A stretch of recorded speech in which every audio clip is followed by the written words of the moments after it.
Uno está satisfecho, e me também satisfecho no sentido pelo qual quando estou a primeira no começamento de ano acaba é de tweede helft de ano que na lota mais positivo, no sentido de mais bueno na lobbying, de mais demanda. Nós estou a que nós começamos a reparar eigenlijk na luna de juni.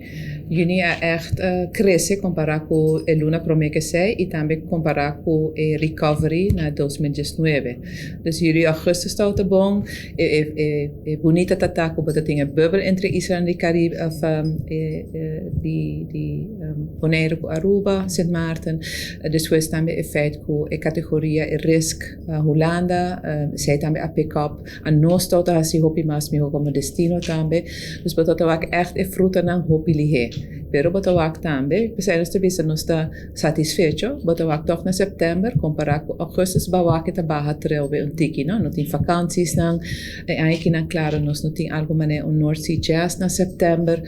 Atividade não que toch tot atrair quantidade de gente, uma hora com período, ou seja, não tá fuerte aí para turismo.